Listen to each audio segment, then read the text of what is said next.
안녕하세요, 반갑습니다. 랭커입니다. 지난 영상에서 빅히트엔터의 투자 포인트들이나 그리고 강점과 리스크 요인, 그리고 내가 얼마를 넣어야 빅히트엔터 한 주를 받을 수 있을 것인가에 대해서 예시로 설명을 해드렸는데요. 자, 그럼 이번에는 투자를 해야 될지 말아야 할지 고민하는 분들에게 참고가 될 만한 이야기들 몇 가지만 더 덧붙여 볼게요. 그러니까 높아심에 드리는 말씀인데, 내가 이런 상황에서 빅히트에 투자를 하는 게 맞는 것인가, 과연 지금의 열기가 적정한 수준인가에 대해서 이야기를 해보자고요. 앞에서 드린 설명들이 어떤 팩트와 숫자를 이용한 객관적인 내용들이었다면, 지금부터는 뇌피셜, 제 느낌, 약간의 객관적 수치에다가 저의 생각을 집어 넣은 거니까요. 감안해서 들어주시길 바랄게요. 분명히 지금 IPO 시장은 과열된 측면이 있죠. SK바이오팜이나 카카오게임즈가 상장 이후에 따상의 연상을 가다가 주가가 제자리 찾으려고 흘러내리는 것만 봐도 알 수가 있어요. 그러니까 백보양보해서 카카오게임즈 같은 경우에 희망 공모가 밴드부터가 워낙 낮게, 그러니까 겸손하게 책정됐으니까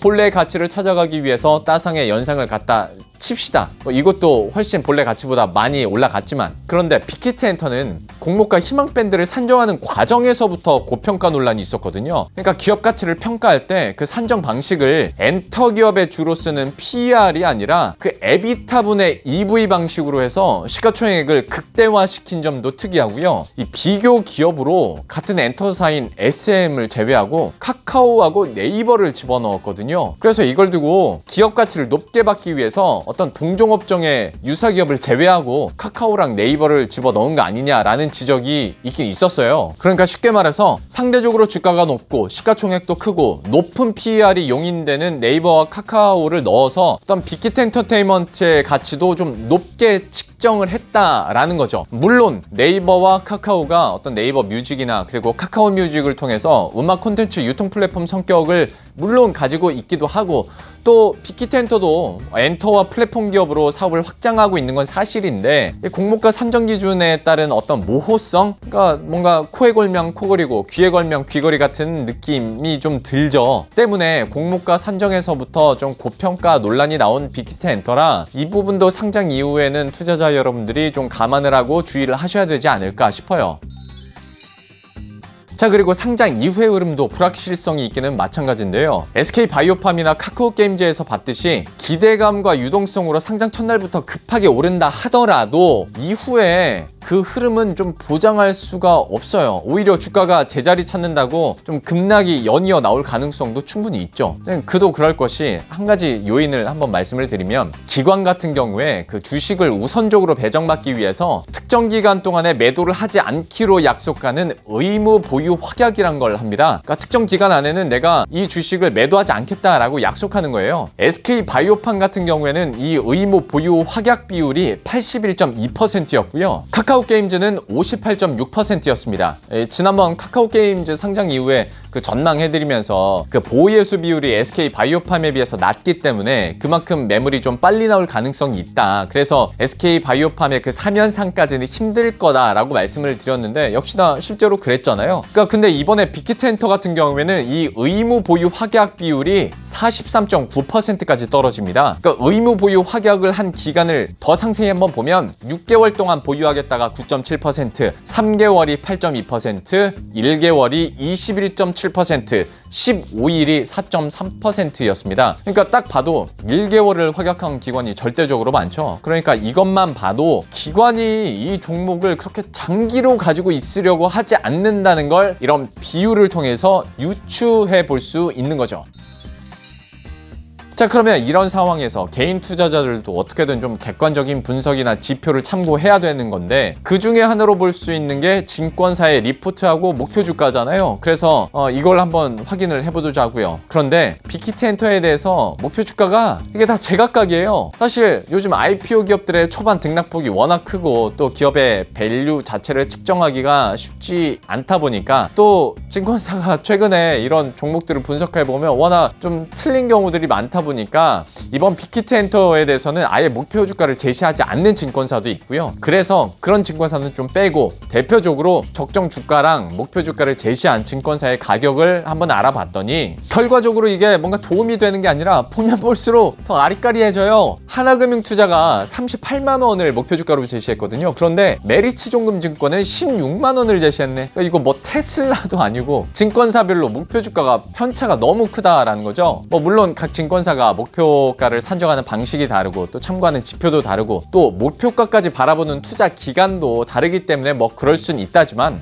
그래도 증권가의 목표 주가 상하단이 뭐 2배 차이가 나버리니까 개인 투자자 입장에서는 이런 증권사들의 의견들이 참고가 되는 게 아니라 오히려 더 고민이 깊어지고 헷갈리는 거죠. 그리고 이게 또 애매한 게 목표가가 38만 원이든 16만 원이든 혹은 29만 원이든 24만 원이든 이게 보면 또 다 말이 되는 가격대예요. 그러니까 솔직히 확정 공모가인 13만 5천 원에서 상장 첫날에 그 공모가 대비 2배로 시초가가 형성되면 27만 원이에요. 그리고 여기다가 그날 상한가로 직행을 하면, 그러니까 소위 말하는 따상을 하면 35만 1천 원입니다. 그러니까 상장 첫날 따상을 가거나 아니면 따상을 못 가고 시초가만 조금 높게 형성이 되거나 혹은 주가가 거기서 살짝 밀리거나 하면 증권가에서 아주 다양하게 내놓은 목표 주가가 모두 가능권 안으로 들어오는 거예요. 그리고 만약에 이후로 급락이 몇 번 나오면 메리츠 증권이 제시한 목표 주가도 충분히 가능한 거고요. 이것 때문에 최근 IPO 대여들이 뭐 거의 다 그랬습니다만은 개인 투자자들도 이걸 어떤 투자로 접근하기보다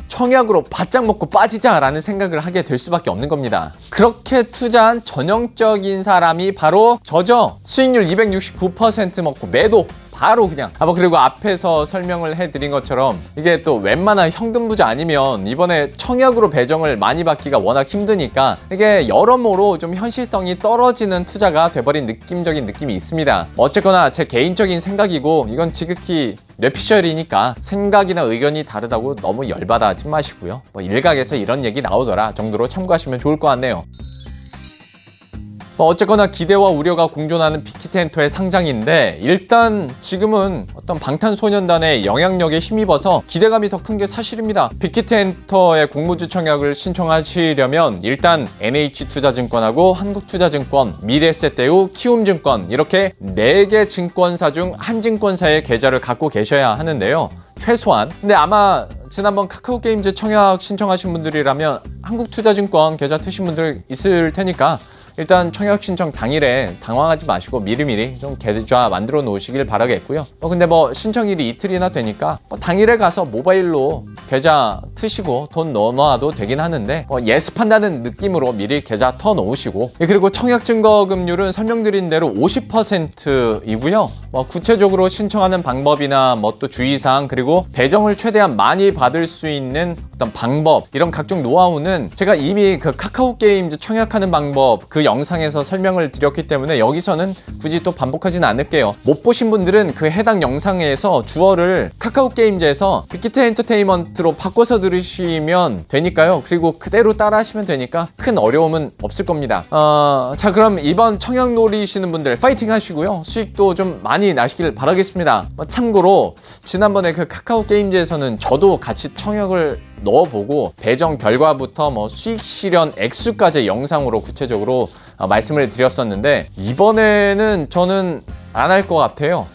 현금도 그만큼 없고요. 지난번에 7,200만 원 넣고 내주 받은 것도 좀 현타가 왔는데 이번엔 더 심할 것 같으니까 지난번에 한번 경험한 걸로 저는 만족할게요. 여러분들은 어떻게 하실지, 만약에 청약 신청하신다면 그 결과도 댓글 통해서 남겨주시면 감사하겠네요. 그러면 저는 여기서 인사드릴게요. 도움이 되셨다면 구독과 좋아요 그리고 알림 설정 한 번씩만 부탁드리고요. 저는 다음 영상에서 다시 찾아뵙도록 하겠습니다. 안녕.